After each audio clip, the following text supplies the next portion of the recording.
Well, well, well. It is my birthday. I turned 23 today, and I figured what better thing to cover on my birthday than something that I'm actually pretty passionate about, Lord of the Rings. Now, if I'm being honest with you guys, I can't actually recall the first time I watched or read Lord of the Rings. The Lord of the Rings movies have always been such go-to, like, good movies, my favorite movies, even. And then, of course, just the world of Lord of the Rings and the books I would later on read have always just been with me and have always been a thing that I've loved for so long. I can't even really recall the beginning of it. It's just as far back as I can remember. I just it's always been a part of me. Me loving Lord of the Rings. It's really the most that I can say. Obviously, as I've gotten older, I've grown to appreciate the Lord of the Rings and Tolkien's world a lot more. I've read the books many more times. One of my favorite things is going back and reading the books as I get older and as I'm a little bit more, just experienced and I'm able to understand the context of certain situations, certain feelings, just certain words I can understand better as well. Especially if you're reading Tolkien, you're gonna read it again a little later in life and be like, "Whew, that's a complicated word. I definitely didn't know when I was younger and I read this book. Especially reading the Silmarillion as I got older and just really getting to like branch out into more of Tolkien's universe, learning more about it through YouTube videos as well. There are really great YouTube channels that break down Tolkien's universe by going through his letters and shit. Like people would write him letters and he would respond to them in like a monthly newsletter type thing. And he would like these YouTube channels will pull info from that to answer people's questions and to like make lore videos and stuff. So it's like I really got into the Lord of the Rings lore, right? And it's very close to me. Like it's very like valuable to me and close to my heart. I love it very much. It's not something that I take lightly, right? I very much care about it. I get upset if somebody I'm friends with doesn't like Lord of the Rings cuz then it's like, fuck. That's a pretty dissonant personality thing here. But when The Hobbit came out, I didn't think it was as bad as most people said it was.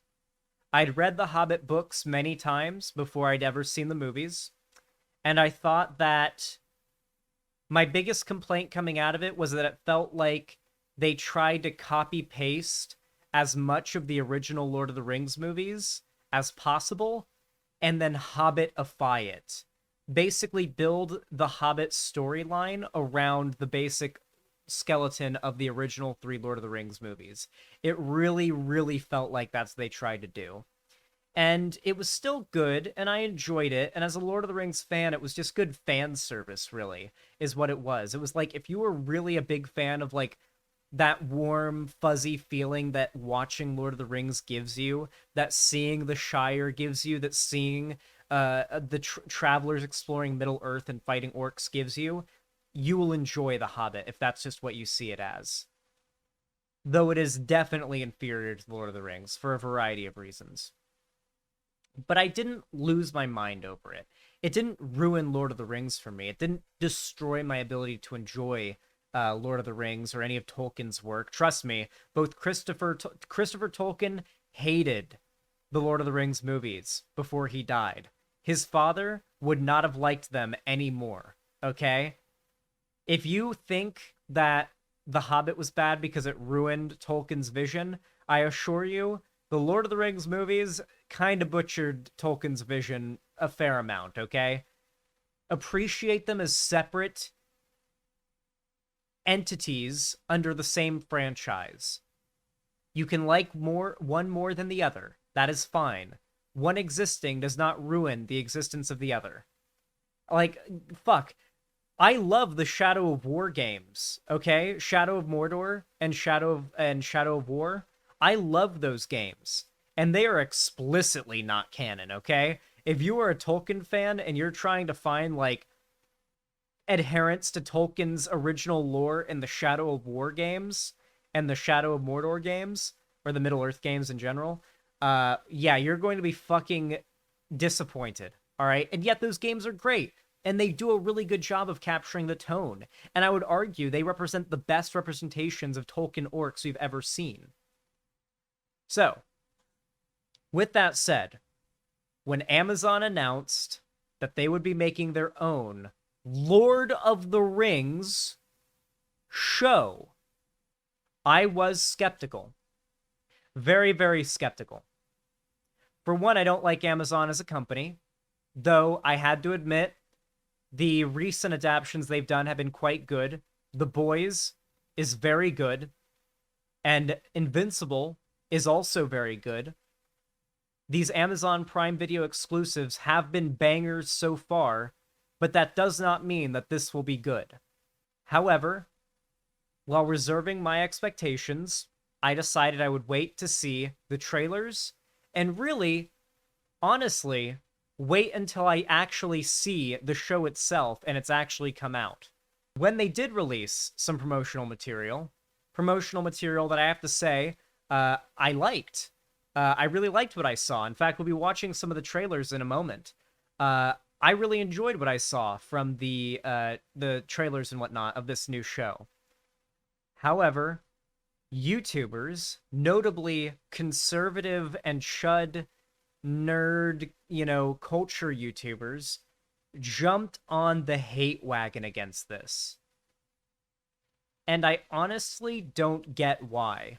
There are a few complaints that I understand, that you can glean from just the trailer alone that I understand, okay? A big one is the costume design.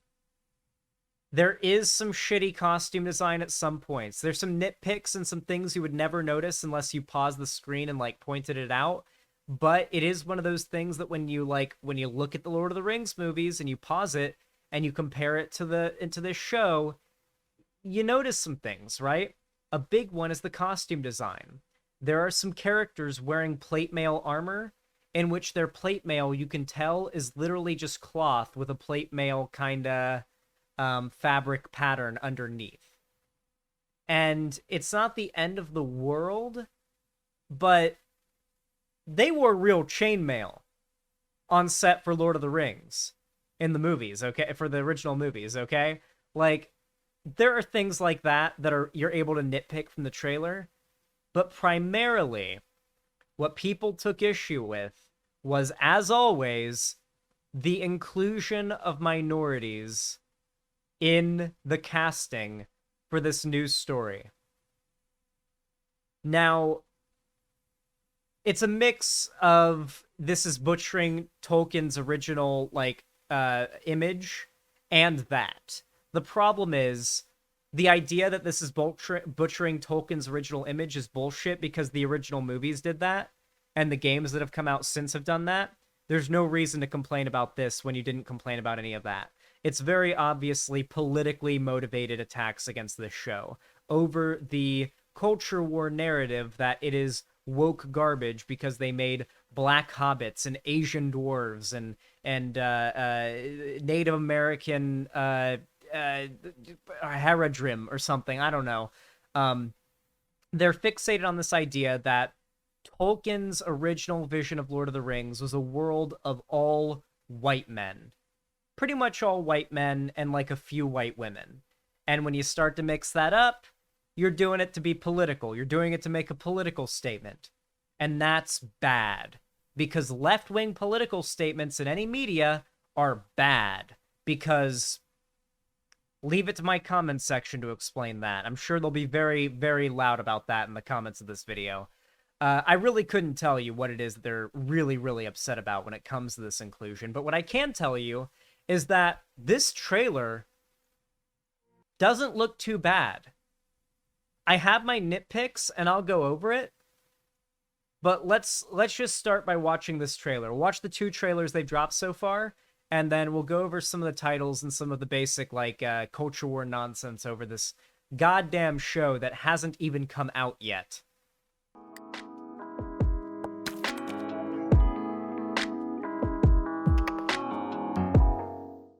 This doesn't have a Lord of the Rings feel to me personally.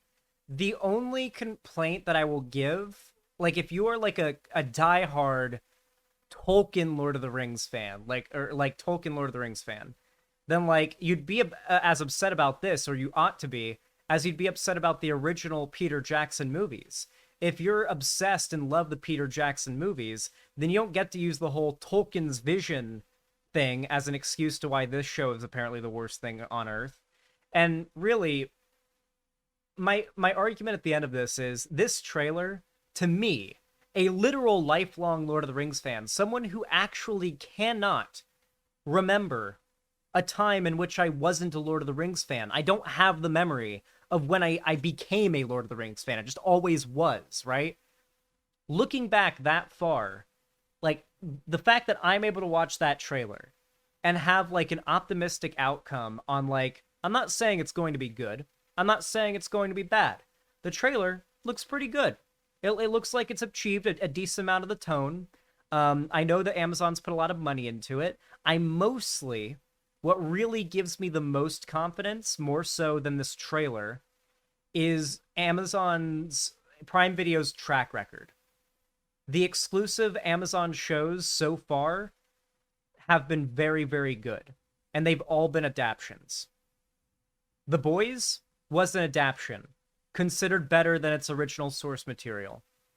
Invincible, an adaptation. Honestly, people are considering it better than its source material so far, in the way that it's, like, kind of done the story, you know, because they kind of help. You'll find out if you watch Invincible and read the comics.